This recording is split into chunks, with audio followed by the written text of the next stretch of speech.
Hello everyone, we're going to talk about ways to strengthen your habits. So strategies to help you out in making a habit that you prefer a little bit stronger. In my years of coaching and studying my certifications, my studying of behavior modification, my psychology research, my psychology schooling, there has been a lot of tactics and strategies that I've been able to employ, and I'm excited that I've been sharing a lot of them with you. But today I'm going to share 4 habits.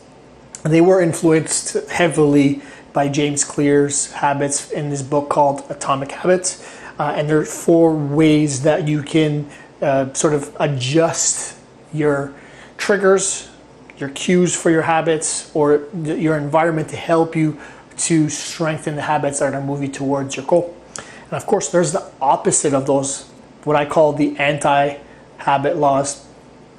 James calls them the inverse laws, where you'll apply those in order to move away from habits that are no longer serving you. So there's 4 habits I want to introduce you to. The first habit law we're going to go through is easy peasy, lemon squeezy. What's that mean? Is make your habit as easy as possible. So make it easy for you to do that. Not a lot of barriers from you getting started. So if we're looking at your plan, that might be trying to get yourself to walk more often, jog more often, rather than running all the time. You're more likely to be able to hit one target versus the other, and you feel a lot more success doing one compared to the other. But another step further, make it easier for yourself to start taking up that running. So lay out your running clothes, put your running shoes down there, do what you need to set up the day before, tell everybody else, because that's going to allow you to be ready. And then when it's time to actually go out and go for your run, there's not a lot of things that you got to do to start, because you just put your shoes on and go. And then the less of that sort of buffer time between deciding to go or saying I'm going to go and going, the more likely you're going to do it. And you're not going to find excuses, you're not going to get distracted, all that stuff. So do what you can to make that habit the easy path. Because I said before, you're always, everybody's mind, everyone is going to take the easier route. So make the habits that you want to do more often the easier route. Make it easier for you to eat healthy, for example, by having the right stuff at home and being easily accessible. Make it easy to do that habit. Number 2, make it magnet. So make that behavior more attractive for you to do. So one of the easiest ways to do that is to pair it up with something you really like to do anyways. So an example is if you really, really, really love to watch, 90 Day Fiancé, make it so that you can only watch 90 Day Fiancé while you're walking on the treadmill at home. See, you're doing something that you really, really like to do with something that maybe you weren't as excited to do. So you're making it attractive to go for that walk because you're going to be able to watch more of the 90 Day Fiancé in this case. So you want to pair it up with things that you already find exciting or you're doing. So very much like the stacking and the anchoring that I've talked about in the past. But the point is that you're looking to make it more attractive for you to participate in this behavior. Habit law number 3. So for habit law number 3, you really want to put it in front of your eyes. So you want the behavior that you want to participate in more often, you want it to be obvious. You want it to be the thing that's on top of your mind all the time because you see it. An example might be, let's say you want to eat more fruit and not snack on other stuff. Put that fruit bowl on the counter and make sure there's nothing else on the counter. It's in front of your eyes, you're more likely to snack on that than go looking for something else. So when it's there in front of you, you're more likely to do it. You can use that tactic in shopping. Just only bring stuff that you're going to want to have more often and put it there in front of you. Make it in your line of sight and you're going to do it more often.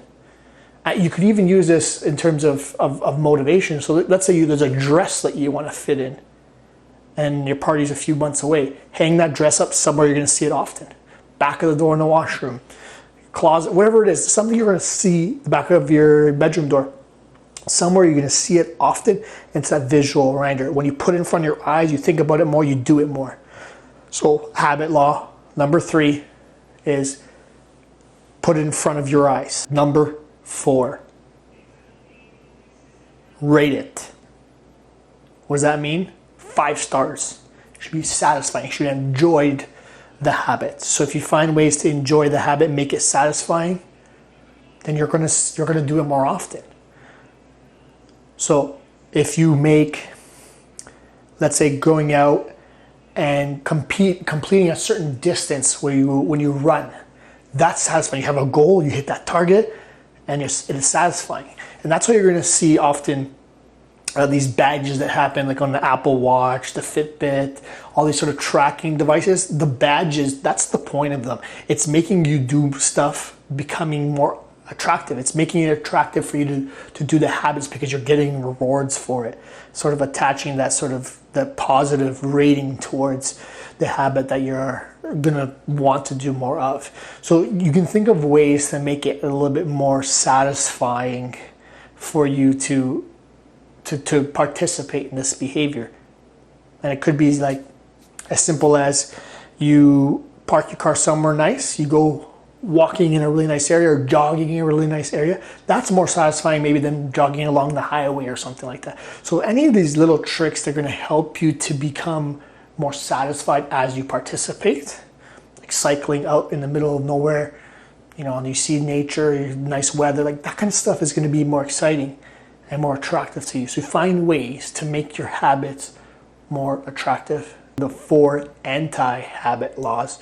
I'm not going to do them all at once and give you quick examples for them, because really what they are is just the opposite of the habits that I've already talked about. So if we look at making a habit that you like to do easy, lemon squeezy, we want to make it hard for you to do the habit that you don't want to do. So I call that make yourself jump through hoops to do that habit. So let's say you're tired of watching so much TV.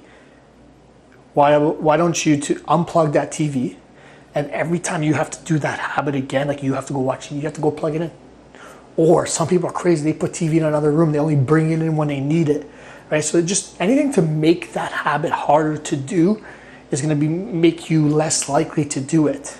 And then you already have had to build that other habit and you've made that easier to do. So it's sort of a double-edged sword. You're going to be less likely to do this bad habit and more likely to do this good habit in terms of satisfying your goal and serving you. So the first anti-habit law is make it hard.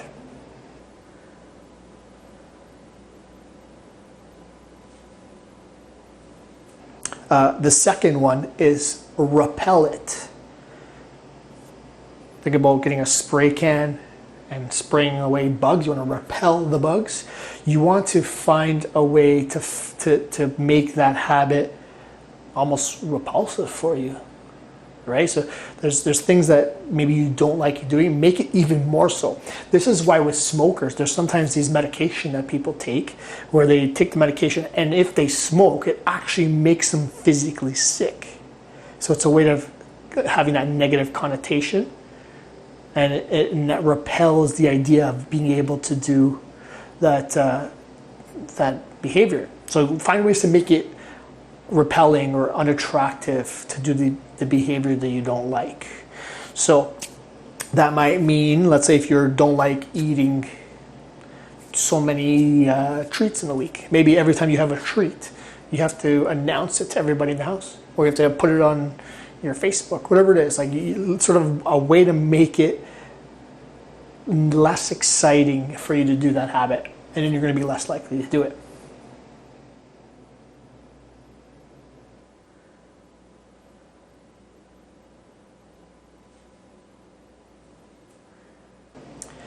The third anti-habit law is put it away. Put it in the vault. So very much similar to that TV thing where it's not in your face anymore, you're not likely to do it. You want to put it out of sight, out of mind. You're less likely to do it if it's away. So the example I used earlier, don't bring in stuff that you don't want to have, that you don't want to eat in the house. And no, it's not for your kids, because your kids shouldn't or wouldn't want to have the same challenges that you're having at your age when they're older. So help them build the habits now. Don't use that excuse, because we all know that when we say it's for the kids, we bring it in and we end up having it because probably we're the only one that knew it was there at that time. That was an aside. The point is, you want to put it in the vault. You want to push it away as much as you can. So not only is it out of sight, which is the first anti-law, but you're also trying to put it away where you don't have to think about it. It's not even an option for you. So not only you can't see it, you can't even go and get it if you wanted to see it. And then fourthly, the last anti-habit law is hate it. Like, I mean, hate it. Make it so the habit that you don't like, you hate it. And just like you can pair something up to make you like the good habit that you want to do more often, you can pair it up with something good to make it yourself do it more often. You can do the exact same thing with a habit you don't like. So let's say, let's not go back to the cigarette one, but let's say you don't want to eat dessert, or you don't want to lounge by the couch after dinner. You actually want to go and do something. So if you can make it so you don't like doing it, then you're less likely to do it. So let's use the couch example. So you don't want to lounge on the couch and watch TV after dinner because you're tired, but you actually want to go for a quick walk or jog or bike ride or whatever you want to do something that's going to serve you. So what you might have to do is pair up sitting on the couch with having to wash everything by hand. Like, not even one thing, like everything. You got to clean the whole kitchen every time you sit down and watch TV. So you notice how you're not going to be likely to want to watch TV. You're going to almost hate having to watch TV because you have to do this other habit before. Now, it takes a little bit of pressure, it takes a little bit of sort of tenacity with this, but if you compare it with that, you're going to be less likely to want to do that watching TV, lounging type thing, because you're going to hate it.